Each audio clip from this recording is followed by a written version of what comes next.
مسلمانوں کی تاریخ کا ایک دربار جس میں جبر کا عالم چھایا ہوا تھا۔ فرد واحد کی حکومت تھی، جو انکار کرتا اسے شدید عذاب اور ظلم کا سامنا کرنا پڑتا، اس پر عرصہ حیات تنگ کر دیا جاتا۔ بادشاہ کے نزدیک اسلام کی بھی اپنی ہی ایک توجیہ تھی۔ اکثر بڑے بڑے علماء، محدثین اور صاحبان فکر لالچ اور دھونس سے مہر بلب تھے۔ عوام کو یہ کہہ کر چپ کرا دیا جاتا کہ بادشاہ بھی تو مسلمان ہے، وہ تمہارا بادشاہ ہی نہیں خلیفہ بھی ہے، تم سے زیادہ اللہ نے اسے عزت و تکریم عطا کی ہے، وہ حرم میں داخل ہوتا ہے تو اس کا دروازہ کھل جاتا ہے، وہ رسول اکرم صلی اللہ علیہ وسلم کے چچا اور اپنے جد امجد کے حوالے سے آج بھی سید الانبیاء کے دربار پر حاضری دے تو تجھ کو احتشام سے بلایا جاتا ہے۔ اس کی اور رسول اکرم صلی اللہ علیہ وسلم کی نسل اور خانوادہ ایک ہی بنی ہاشم ہے، جبکہ اس کے مقابلے میں تم میں کوئی اجمی ہے تو کوئی عام سا عربی۔ شدید جبر اور ظلم کے اس دور میں اکثر فقیہوں، محدثوں اور علماء نے دین میں ایک تصور پر بہت زور دیا، اور وہ تھا رخصت، یعنی جب حالات اس بات کی اجازت نہ دیں کہ عام آدمی کے لیے دین کی کسی نص پر قائم رہا جا سکے تو پھر باقی دین کو قائم رکھنے کے لیے برسر عام اقرار کر کے چھوٹ لے لی جائے۔ اسی دور میں جب علماء کی زبانیں گنگ تھیں، اللہ نے ایک عظیم المرتبت شخص کو دین کی ایک اور صفت عظیمت کی توفیق عطا فرمائی۔ بادشاہ تھا معتصم باللہ اور صاحب عظیمت شخصیت تھے امام احمد بن حنبل۔ بادشاہ کے حکم پر ان کی مشقیں اس زور سے کس دی گئیں کہ ہاتھ بازو سے اکھڑ گیا، پھر اسی اکھڑے ہوئے ہاتھ پر 70 کوڑوں کی ضربیں لگائی گئیں۔ 4 وزنی بیڑیوں کا بوجھ پاؤں میں، اور اس پر کوڑے اتنے شدید کہ صرف 2 ضربیں لگا کر جلاد پیچھے ہٹ جاتا اور نیا تازہ دم جلاد بلایا جاتا۔ اس حالت میں اس مرد حر سے کہا گیا کہ بغیر کسی مدد کے اونٹ پر سوار ہوں تاکہ تمہیں طرطوس کے قید خانے لے جایا جائے۔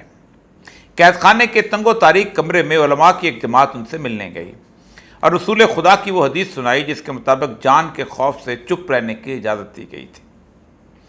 امام نے فوراً ان علماء سے سوال کیا کہ تمہارا اس حدیث مبارکہ کے بارے میں کیا خیال ہے کہ جب صحابہ نے رسول اکرم صلی اللہ علیہ وآلہ وسلم سے مظالم کی شکایت کی تو آپ نے فرمایا، تم سے پہلے ایسے لوگ بھی تھے جن کے سروں پر آرا چلایا جاتا تھا اور ان کے جسم کو لکڑی کی طرح چیر دیا جاتا تھا، مگر وہ حق سے کبھی پیچھے نہیں ہٹتے تھے۔ یہ سب علماء جو امام احمد بن حنبل کو سمجھانے آئے تھے، اس لمحے بھی دربار میں موجود ہوا کرتے تھے جب انہیں کوڑے لگانے کا حکم صادر کیا جاتا۔ قید خانے میں انہوں نے کہا، تمہارے ساتھیوں نے تو تمہارے جیسی استقامت بھی نہیں دکھائی، وہ تو تھوڑی سی سختی پر ہی بھاگ گئے۔ اس پر آپ کا جواب تھا، مجھ سے ساتھیوں کا گلہ نہ کرو، بلکہ اپنی دلیل کا جواز اللہ کی کتاب اور رسول کی سنت سے نکال کر دکھاؤ۔ درباری علماء مایوس لوٹ گئے، ان کا جسم خون سے رنگین کر دیا گیا۔ رمضان کا مہینہ تھا، ہوش آنے پر پانی لایا گیا تو کہا، میں تو روزے سے ہوں۔ تشدد ختم ہوا، دربار سے نکلے تو ابن سماع کی امامت میں نماز ادا کی جا رہی تھی، صف میں کھڑے ہو گئے۔ نماز کے بعد امام نے سوال کیا، آپ کے جسم سے خون جاری ہے، طہارت کہاں سے آئی؟